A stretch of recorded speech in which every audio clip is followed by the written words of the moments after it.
그 일은 제가 남편을 데리고 집에 첫 인사를 가던 날로 거슬러 올라간답니다.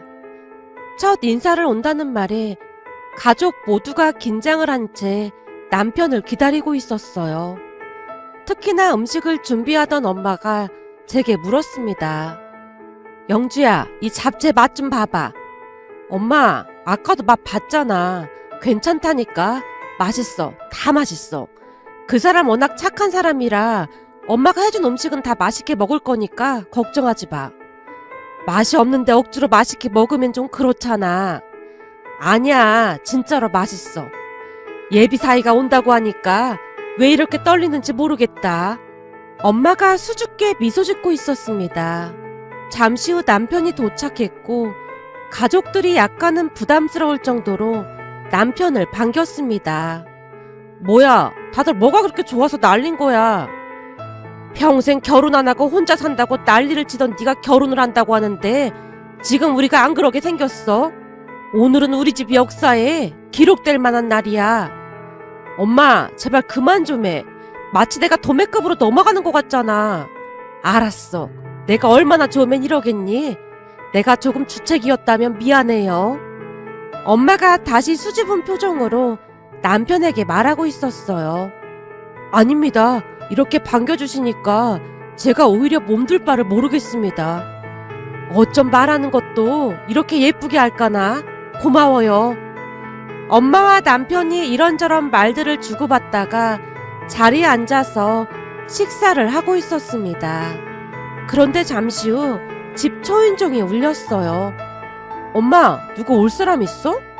오늘 같은 날에 오긴 누가 와? 올 사람 없는데. 여보, 혹시 당신이 누구 불렀어? 엄마가 아빠에게 물었지만 아빠 역시 고개를 내젓고 있을 뿐이었어요.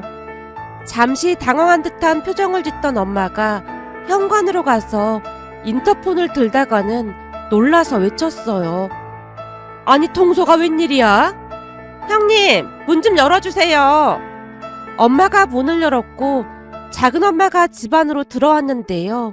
작은 엄마는 혼자가 아니었습니다. 사촌 여동생 부부가 같이 있었거든요. 영문을 모른 채 엄마가 놀라서 다시 물었어요. 동서, 말도 없이 웬일이야. 지금 우리 집에 손님 있어서 다음에 오던지 해야 할 것 같아. 형님, 우리도 사이가 왔는데 잠깐만 이따가 갈게요.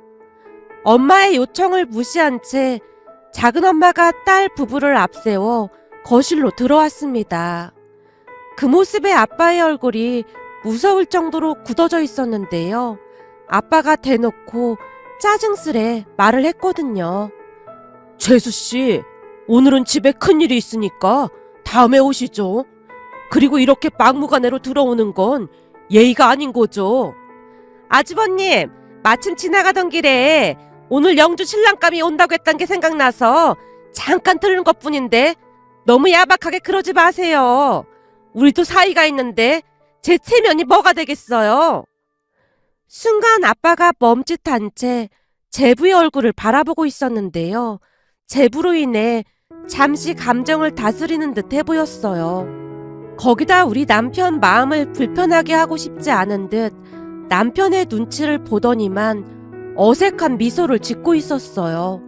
그 기회를 놓치지 않고 작은 엄마가 급히 엄마에게 말을 했어요. 형님, 맛있는 음식이 많네요. 우리도 아직 식사 전인데 같이 먹어도 될까요? 저기 그게 음식을 많이 하지 않아서 말이야. 어떻게든 작은 엄마를 내쫓고 싶은 마음이었던지 엄마가 급히 핑계를 대고 있었습니다. 하지만 작은 엄마는 전혀 개의치 않았는데요. 괜찮아요. 그냥 수저만 하나씩 줘봐요. 작은 엄마가 말을 할 때마다 아빠의 얼굴이 심각할 정도로 일그러지고 있었어요. 문제는 식사를 하는 내내 작은 엄마로 인해 불편할 수밖에 없었는데요. 작은 엄마가 쉴 새 없이 당신 사위인 제부 자랑을 하고 있었거든요. 세상에나 우리 사위 사업이 그렇게나 잘 되지 뭡니까?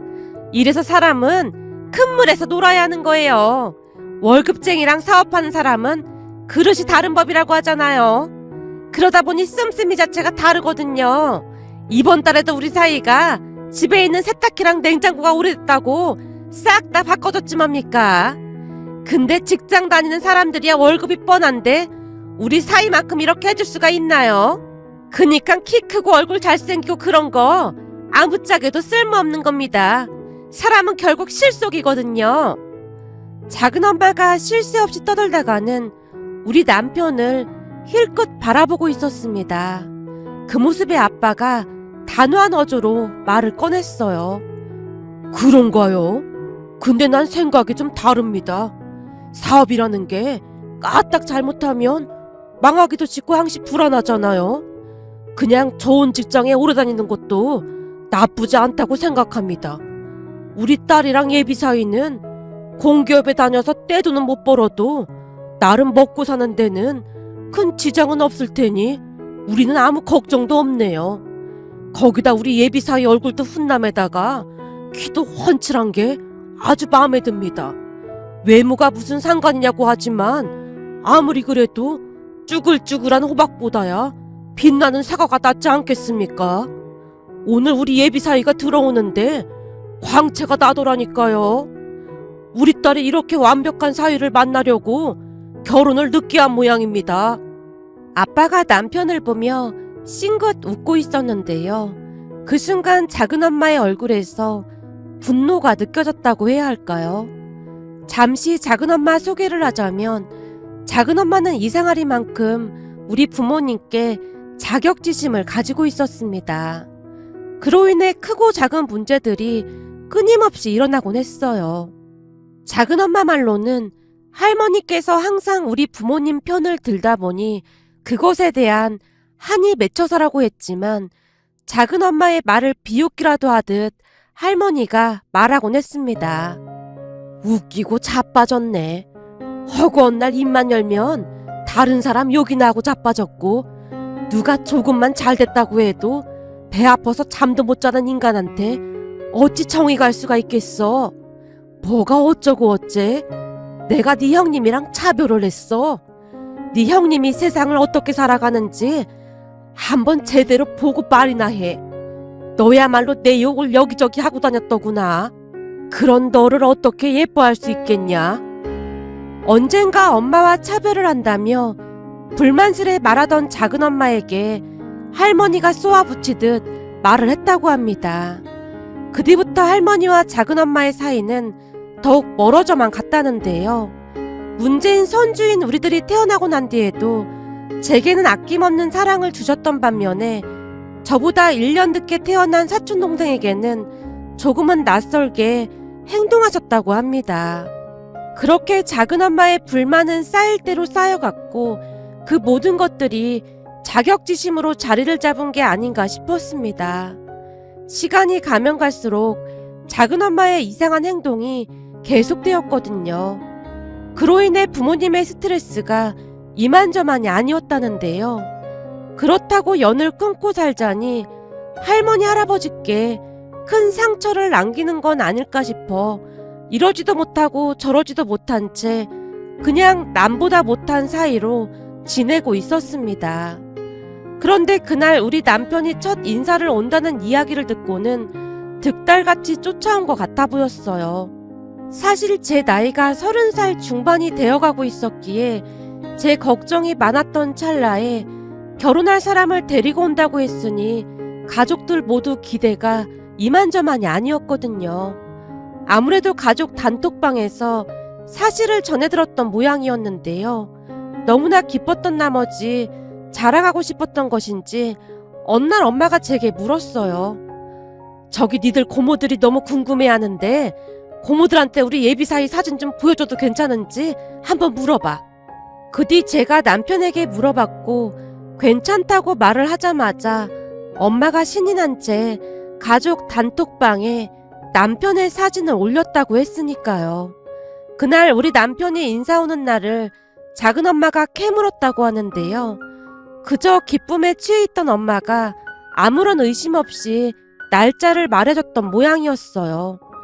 설마 그날 작은 엄마가 찾아오리라고 어느 누가 상상이나 했겠습니까? 평소에는 조용히 작은엄마의 만행을 듣기만 하고 있던 아빠가 그날따라 작은엄마에게 따끔한 말들을 쏟아내고 있었어요. 갑작스런 아빠의 허를 찌르는 공격에 작은엄마가 어버버 하다가 돌아갔고요. 작은엄마 가족들이 집을 나서자마자 아빠가 남편에게 급히 사과를 했습니다. 많이 불편했지? 미안했네. 아닙니다. 괜찮습니다. 저는 불편할 것도 없었는걸요. 남편의 얼굴에 오히려 웃음이 가득했습니다. 그 뒤 우리는 모두의 축복 속에 결혼을 했습니다.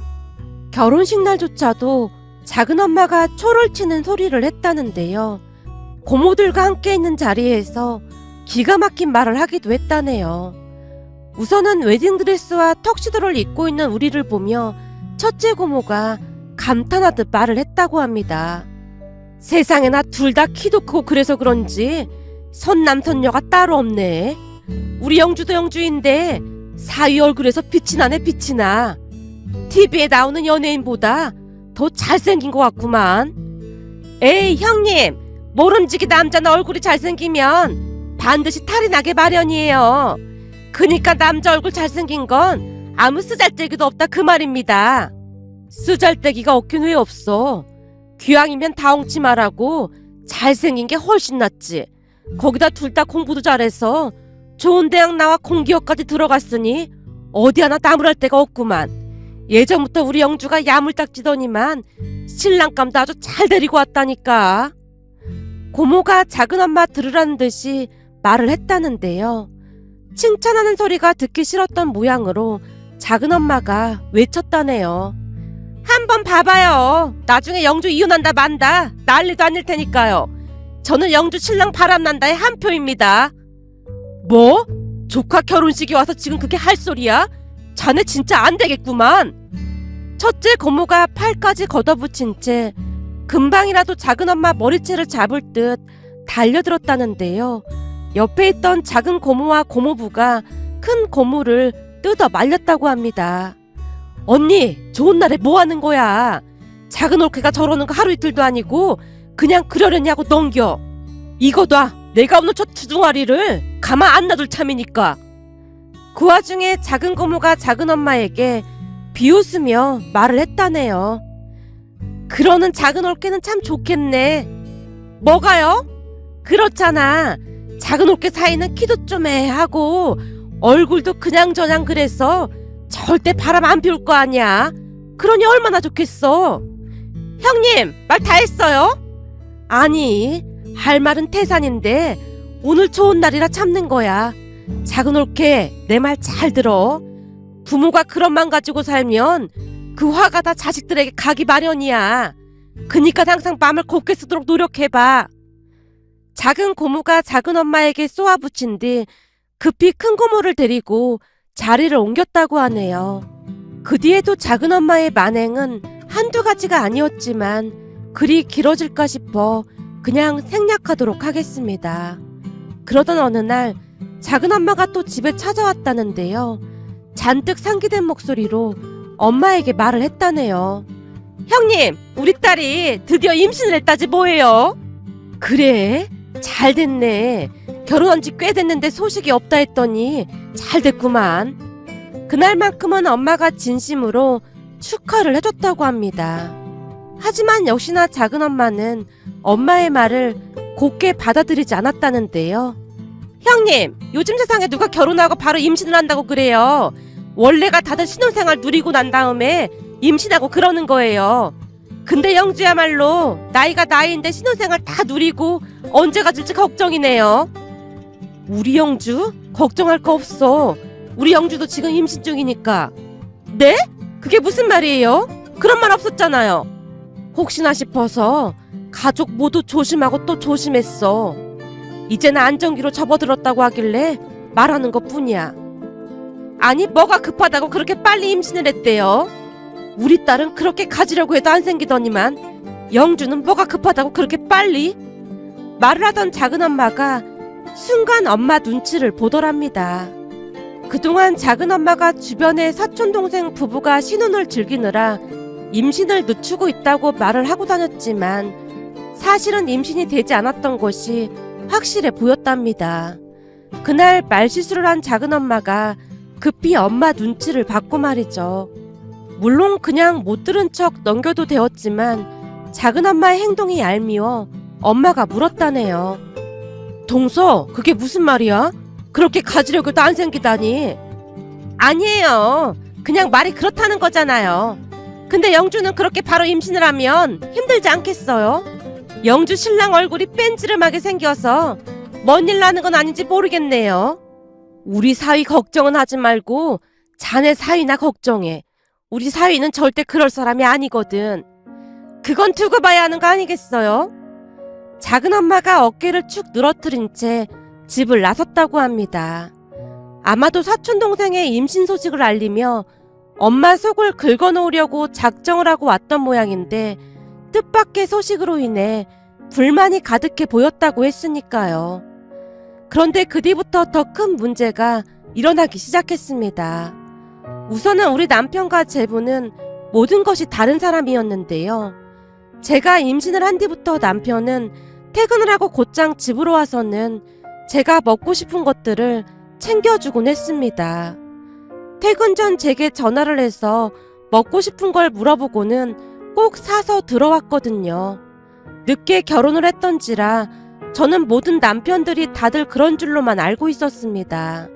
하지만 사촌동생 남편 제부는 우리 남편과는 달라도 너무나 달랐어요. 그 사건은 명절을 며칠 앞둔 어느 날 시어머님께 전화가 걸려오면서 시작이 되었습니다. 얘, 요즘 몸도 많이 무겁고 힘들지? 네가 고생이 많다.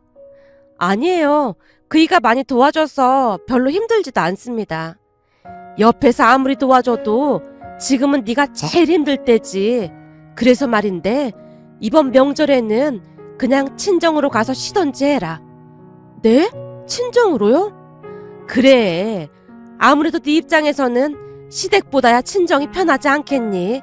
가서 맛있는 것도 많이 먹고 푹 쉬다 오렴. 그래도 음식도 해야 하고 그렇잖아요. 음식이야 네 시아버지도 있고 시누이도 있는데 뭔 걱정이야. 몸도 무거운 네가 왔다 갔다 하는 게 오히려 더 걸리적거리기만 하니까 내 말 들어. 어머님, 정말 감사해요. 시어머님의 배려에 너무나 감사했던 나머지 순간 제 목소리가 떨리고 있었는데요. 고맙긴. 나 그렇게 꽉 막힌 시어머니 아니다. 그러니까 아무 걱정하지 말고 친정 가서 잘 쉬다 오렴. 시어머님이 쿨하게 전화를 끊었습니다. 누군가는 그게 뭐 대수냐고 말할 수도 있겠지만 항상 배려해주려 노력하는 모습에 감사한 마음만 가득했어요. 그렇게 저는 명절 전날 경기도 외곽에 있는 할머니 집으로 향했습니다. 우리가 도착을 하자 할머니 할아버지께서 버선발로 나와 반겨주셨고요. 다음날 아침 작은엄마 작은아빠뿐만 아니라 고모 두 분도 할머니 집으로 왔습니다. 작은엄마가 들어서는 모습에 할머니께서 불만스레 중얼거리셨어요. 그냥 안 와도 된다니까 뭐 한다고 꾸역꾸역 오는 건지 모르겠어. 어머님, 그렇다고 너무 싫은 티 내지 마세요. 엄마의 말에 할머니가 인상을 쓴 채 긴 한숨을 내쉬고 있었습니다. 그런데 집 안으로 들어서다 제 모습을 보던 작은엄마가 놀란 듯 물었어요. 뭐야, 니들은 왜 여기 있는 거야? 왜 있다니? 동서야말로 그게 무슨 말이야? 아니 그렇잖아요. 명절인데 당연히 시댁에 있어야 하는 게 맞는 거잖아요. 근데 영주가 왜 여기 있냐 그 말인 거죠. 우리 사돈 양반이 영주 몸 무겁다고 친정 가라고 했다지 뭐야. 세상에 이런 시어머니가 어딨겠어. 내가 보기엔 영주 네가 눈치가 없어도 너무 없는 것 같구나. 그렇잖니. 결혼한 지 얼마 되지도 않았는데 친정 가라고 했다고 쪼로로 올 수가 있어. 내가 딱 보니 네 시어머니가 그냥 빈말한 것 같은데. 작은엄마가 비아냥대듯 말을 하고 있었는데요. 엄마가 그런 작은엄마에게 비수를 꽂듯 말을 했습니다. 그런 걱정은 하덜 말어. 우리 사돈 양반은 앞뒤가 다른 사람들이 아니거든. 그나저나 주희야말로 그 몸을 해서 시댁에 갔나 보네. 세상에나 지금은 그냥 가만히 있는 것도 힘든데 시댁에서 얼마나 눈치가 보일까나. 요즘은 이럴 경우에는 웬만하면 시어머니가 먼저 친정으로 가라고 한다던데 주의가 많이 힘들겠구만. 무덤덤하지만 가시가 잔뜩 박힌 듯한 엄마의 말에 작은 엄마의 얼굴이 말이 아니었는데요. 잠시 후 작은 엄마가 작은 아빠를 데리고 급히 집을 나서고 있었습니다. 그 모습에 할머니가 다시 중얼거리셨어요. 아주 꼬숩다 꼬수어. 아마도 저 인간 오늘 배 아파서 잠도 못 잘 거다. 엄마란 인간이 마음심포를 그리 먹으니 될 일도 안 되지. 그런데 그 뒤에도 많은 일들이 있었답니다. 우선은 출산 당일 자연분만을 하다가 응급 상황이 생겨서 제왕절개를 할 수밖에 없었지만 다행히 무사히 아들을 출산했습니다. 출산을 하고 난 뒤 금식 기간이라 밥도 먹지 못한 채 참고 있었어요. 그런데 그런 제 곁을 잠시도 떠나지 않고 남편이 지켰는데요. 제가 출산을 하러 들어간 순간부터 남편 또한 밥 한 끼 먹지 않은 채 자리를 지켰다고 합니다. 출산을 하고 난 뒤 엄마가 남편을 설득하기도 했다네요. 이제는 괜찮다고 하니까 자네는 이 앞에 가서 국밥이라도 한 그릇 먹고 오게나. 아닙니다.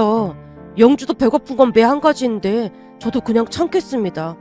그리고 영주 고생한 거 생각하면 밥도 안 넘어가는걸요? 괜찮아. 의사가 이제는 괜찮다고 하잖나. 그러니 가서 얼른 먹고 와. 아닙니다. 저는 진짜 괜찮습니다. 라며 남편이 제 곁을 떠나지 않았다고 합니다. 오죽했으면 엄마가 시어머님한테 부탁까지 했다네요. 사부인, 내내 아무것도 안 먹고 저러고 있는데 저러다 김서방 쓰러지는 거 아닌지 모르겠습니다. 괜찮습니다. 며느리는 출산하느라 그 고생을 했는데 남편이 돼가지고 그 정도 고생은 해야 하지 않겠습니까? 그냥 두세요. 출산이 얼마나 힘든 건지 직접 보고 느껴야 앞으로 며느리한테 더 잘하지 않겠습니까? 요즘은 세상이 변했지 않습니까? 출산부터 육아까지 모든 걸 부부가 같이 해야 하는 건데 부부는 일심동체라고 당연히 남편도 동참을 해야 하는 게 맞다고 생각합니다. 시어머님이 오히려 엄마를 설득하더랍니다. 시어머님의 배려에 엄마가 큰 감동을 받았다고 하고요. 그런데 그 뒤에도 남편은 참 대단했는데요.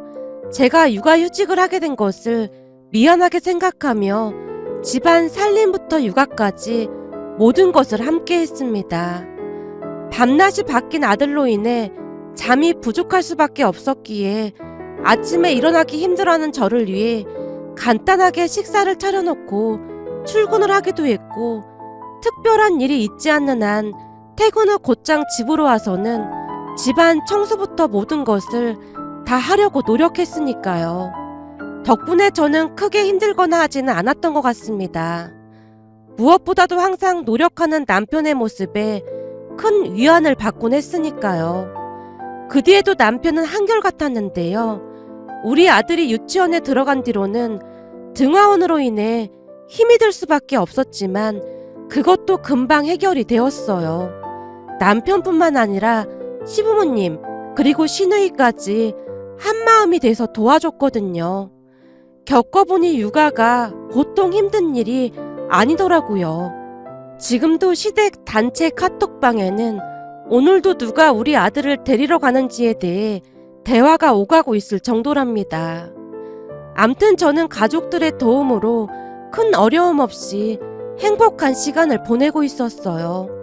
그러던 어느 날은 친정에 갔더니 작은 엄마가 눈물을 뚝뚝 흘리고 있는 게 아니겠어요?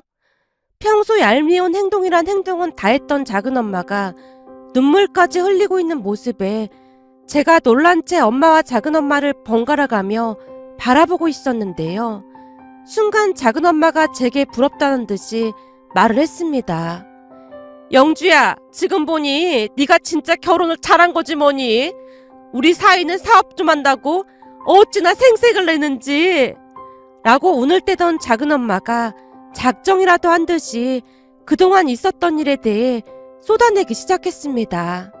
작은 엄마의 말에 의하면 사촌 동생이 출산을 하는 날에도 제부는 병원을 찾지도 않았다고 합니다. 그로 인해 사촌 동생이 눈물까지 흘린 모양이었고 속상한 마음에 작은엄마가 제부에게 전화를 했다는데요. 전화를 받자마자 제부가 퉁명스럽게 말을 하더랍니다. 사업하는 사람이 비즈니스 하느라 바빠서 못 간 건데 서운하다고 하시면 제가 오히려 더 서운합니다. 그런 부분은 집사람과 이미 얘기를 끝낸 부분이거든요. 아니 그래도 그렇지. 남도 아니고 남편인 자네가 어쩜 이래도 무관심할 수가 있어. 적어도 출산할 때는 곁을 지켜줘야 하는 게 아니겠나? 자네가 잘 모르나 본데 출산할 때 얼마나 무섭고 그런 줄 아나? 남들 다 아는 출산 가지고 마치 큰일 한 것 마냥 말씀하지 않았으면 좋겠습니다. 아무튼 저 바쁘니까 이따 회사 끝나고 잠깐 들르겠습니다. 라며 전화를 끊더랍니다. 더 기가 막힌 건 사촌동생 시부모님도 마찬가지였다는데요. 얼굴만 살짝 비추고는 금세 가버렸다고 했거든요. 그 부모의 그 자식이라고 어쩜 하는 행동이 똑같더라니까요. 거기다 알고 보니 요즘은 사업도 많이 힘든 모양인지 얼마 전에 우리 남편한테 돈까지 빌려갔지 뭡니까. 아니 그런다고 돈을 막 빌려주면 어떡해. 우리도 안 빌려주려고 했죠. 근데 딸이 울고불고 난리인데 어쩌겠어요. 그리고 우리 딴에는 돈도 빌려갔으니까 우리 딸한테 조금이라도 잘할 줄 알았죠. 근데 요즘은 회사가 어렵다고 더 나몰라라 한다고 하더라고요. 이러니 지금 제 속이 속이겠어요. 작은엄마가 눈물까지 흘리며 하소연을 하고 있었는데요. 별로 친하지도 않는 작은엄마가 굳이 찾아와서 속마음을 털어놓는 모습에 엄마가 귀찮다는 듯이 묻고 있었어요. 저기 동서, 사실 우리가 이런 말 주고받을 사이는 아니잖아. 근데 왜 굳이 나한테 찾아와서 이런 말을 하는 거야? 그렇잖아. 우린 명절 때 외엔 얼굴 보기도 힘들잖아. 저기 사실은 제가 얼마 전에 하도 깝깝해서 점을 보러 갔었는데요. 그 보살님이 하는 말이 그동안 제가 내뱉은 말이 그대로 독이 돼서 돌아오고 있는 거라고 하면서 반성하면서 살라고 하더라고요. 그리고 제가 막말한 사람들한테 찾아가서 진심으로 사과도 하라고 했고요. 그렇게 가만히 생각해보니까 형님하고 영주한테 심하게 한 게 한두 가지가 아닌 것 같아서 이렇게 찾아왔습니다. 작은엄마의 말에 엄마가 어이없다는 듯이 물었어요. 그럼 점쟁이 말 듣고 겁이 나서 찾아왔다는 거야? 그게 지푸라기라도 잡는다는 심정으로 해볼 건 다 해보고 있는 중이거든요. 아무튼 형님하고 영주한테는 정말 죄송했습니다. 앞으로 저도 입 조심하면서 살 생각입니다.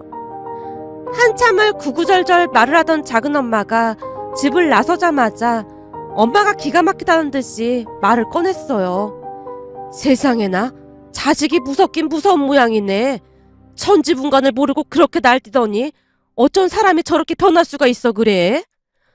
그래도 점쟁이 말 믿고 저러는 거 자체가 좀 그런 거 아닌가? 점쟁이 말이 딱 맞는 말이구만. 그렇긴 뭐가 그래. 내가 보니 그 점쟁이가 아주 기가 막힌 것 같다.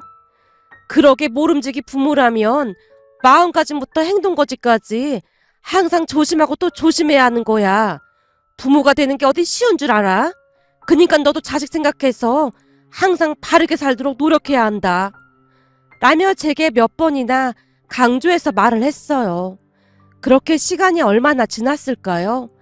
작은엄마의 노력에도 불구하고 결국 제부네 회사가 문을 닫았다고 했습니다. 그 바람에 작은엄마가 울고불고 난리도 아니었다고 하고요. 그렇게 돈 잘 번다고 자랑을 했었는데 하루아침에 문을 닫았다는 사실이 믿겨지지가 않았습니다. 그 모습을 보며 참으로 씁쓸할 수밖에 없었는데요. 한치 앞을 알 수 없는 게 사람의 인생이라고 항상 겸손하고 배려하며 살아가야겠다는 생각을 다시금 하게 되었답니다.